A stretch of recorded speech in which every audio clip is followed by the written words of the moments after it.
بسم اللہ الرحمن الرحیم۔ السلام علیکم۔ تیرا چاہا تیرے رب کے بغیر پورا نہیں ہوتا، اور تیرے رب کا چاہا تیرے بغیر پورا ہو جاتا ہے۔ اپنی چاہت کو اپنے رب کی چاہت پر قربان کر دو، وہ تمہاری چاہت کو اور خوبصورت بنا کر تمہیں عطا کر دے گا۔ اللہ تمہاری برداشت کی طاقت کو نہیں آزماتا، وہ تمہارے صبر کا امتحان لیتا ہے، اور انہی کا لیتا ہے جن کو اپنا دوست بنانا چاہتا ہے۔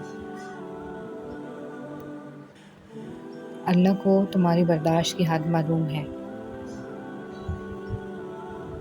اور اللہ تمہیں کبھی اس حد سے زیادہ غم نہیں دے گا۔ تمہیں لگتا ہے کہ اب ہم تھک گئے ہیں، تمہارا حوصلہ تھکتا نہیں ہے، بس تمہارا دل گھبرا جاتا ہے۔ جب اللہ کن کہتا ہے تو ناممکن ممکن بن جاتا ہے، اور دعائیں مقدر پر بھاری پڑ جاتی ہیں۔ راستہ نظر نہ آئے تب اللہ پر یقین ایمان ہے۔ جب وسائل اور ذرائع نہ ہوں اور پھر یقین ہو کہ اللہ مسبب الاسباب ہے، وہ اسباب کا پابند نہیں بلکہ اسباب اس کے محتاج ہیں۔ اگر ایسا یقین ہے تو ایمان ہے، اگر ایسا یقین نہیں ہے تو آپ کو یقین اسباب پر ہے، وسائل پر ہے۔ اس وقت کہاں راستہ تھا؟ حضرت موسیٰ علیہ السلام کے پاس جب آگے سمندر تھا اور پیچھے فرعون کا لشکر تھا، وہاں پر تو سمندر کو یقین نے راستہ دینے پر مجبور کر دیا۔ جہاں کہیں بھی تم ہوتے ہو، اللہ تمہارے ساتھ ہوتا ہے، لیکن اس کا یقین قائم ہو جائے تو پھر دنیا کی کوئی طاقت تمہیں ہرا نہیں سکتی۔ اے اللہ پاک، ہماری جو زندگی گزر گئی ہے اس پر ہم تیرا شکر ادا کرتے ہیں اور اپنے گناہوں کی معافی مانگتے ہیں۔ تو ہمیں معاف کر دے، اور جو زندگی باقی ہے اس پر ہم تیری رحمت کے طلبگار ہیں۔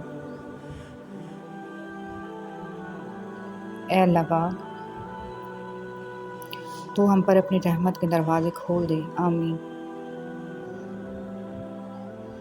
پیارے نبی کریم صلی اللہ علیہ وسلم نے ارشاد فرمایا، جب تم ایسے ہو جاؤ گے تمہارا غم بڑھ جائے گا، اور تم ان غموں کو ختم کرنا چاہو تو مجھ پر درود پڑھو۔ یہ تمہارے غموں کو ختم کرنے کے ساتھ ساتھ تمہارے گناہوں کو بھی مٹا دے گا۔ اگر کبھی تم تھک جاؤ تو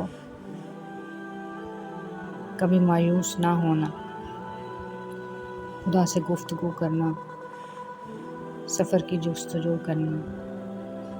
یہ اکثر ہو بھی جاتا ہے کہ بندہ تھک بھی جاتا ہے۔ مقدر کو برا جانو گے تو یہ ہو بھی جاتا ہے، مگر تم حوصلہ رکھو، وفا کا سلسلہ رکھو، جسے خالق سمجھتے ہو بس اس سے رابطہ رکھو۔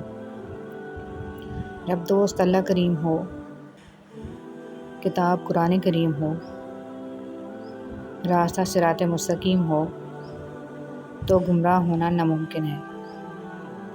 اللہ تعالیٰ سے معافی اور صحت کا سوال کرتے رہا کرو، کیونکہ ایمان کی نعمت نصیب ہو جانے کے بعد تندرستی سے بہتر کوئی نعمت نہیں۔ اللہ تعالیٰ زندگی کے ہر موڑ پر آپ کو اچھی صحت، خوشیاں اور کامیابیاں عطا فرمائے۔ کتنا خوبصورت ہوگا وہ لمحہ جب حضور پاک صلی اللہ علیہ وآلہ وسلم تمہارا نام لے کر تمہیں پکاریں گے تو تم پوچھو گے، اے اللہ کے محبوب صلی اللہ علیہ وآلہ وسلم، آپ کو میرا نام کیسے پتا؟ آپ صلی اللہ علیہ وسلم فرمائیں گے کہ تمہارا درود و سلام تمہارے نام کے ساتھ مجھ تک پہنچایا جاتا تھا۔ 3 چیزیں گناہ کی بنیاد ہیں: تکبر جس نے ابلیس کو شیطان بنا دیا، حرص جس نے آدم کو جنت سے نکلوایا، حسد جس کی وجہ سے بھائی نے بھائی کو قتل کیا۔ اللہ پاک تکبر، حسد، حرص سے ہمیں اپنی پناہ میں رکھے۔ سورہ کہف میں ایک سبق ہمارے لیے یہ بھی ہے، جب کچھ ایسا ہماری زندگی میں ہو رہا ہو جس کی ہمیں سمجھ نہ آئے تو ہمیں صبر کر لینا چاہیے، کیونکہ ضروری نہیں ہے کہ ہر چیز کی حکمت ہمیں فوری سمجھ میں آ جائے۔ کبھی کبھی یہ باتیں وقت کے ساتھ ہی سمجھ میں آتی ہیں۔ وقت سارے راز کھول دیتا ہے۔ رسول صلی اللہ علیہ وسلم نے ارشاد فرمایا،